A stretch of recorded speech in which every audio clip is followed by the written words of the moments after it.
เป็นโมไซพอกแน่วันพอกมือสื่อสำหรับคุณมือสื่อของเรานะ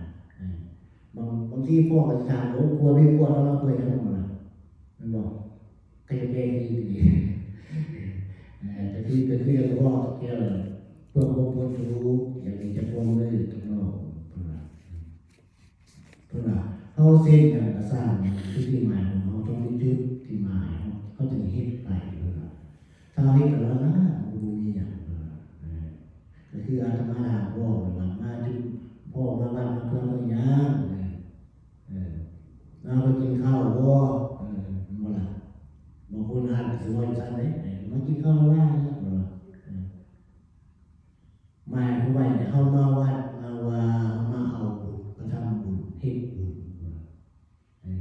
สร้างคนดีไปคือพวกพ่อแม่ออกมาไปเห็นนั่นนี่เก็บไปทำความสะอาดไปเด็กคนก็เกิดขึ้นเลยถ้าเขามาล้างในพวกเราเลยก็ได้บุญเลยก็ได้แต่ถ้ามาล้างเนี่ยก็ไม่ได้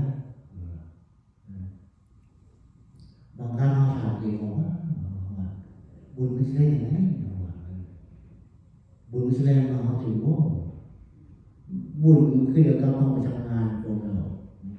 เขาก็ต้องไปทำงานเขาจะได้เงินมาต้องยืดที่มา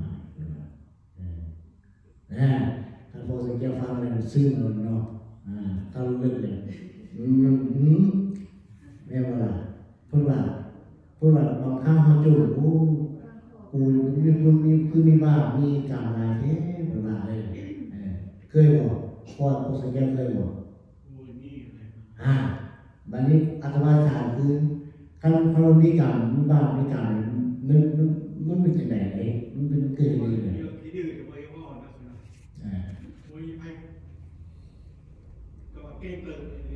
โอ้แสดงว่ายังมากเลยยังเยี่ยมเลยดีแหละนะดีนี่ดีเนี่ยยังหูมาคนมีการอะไรนี่ดีบ้างวันนี้เราหูตัวเองอย่าง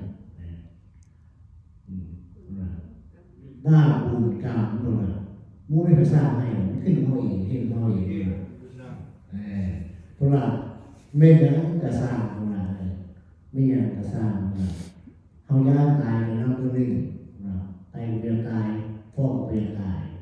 นั่นแหละเป็นว่าตายไปแล้วไปจะมาถึงเขาจะเขาวิญญาณบางทีเขาขึ้นมาเขาเสริมโมโลโอ้ไปทำสิ่งดีคนที่บ่ย่างตายพ่อโอ้เป็นผู้ใดผู้ที่รักษาศีลห้า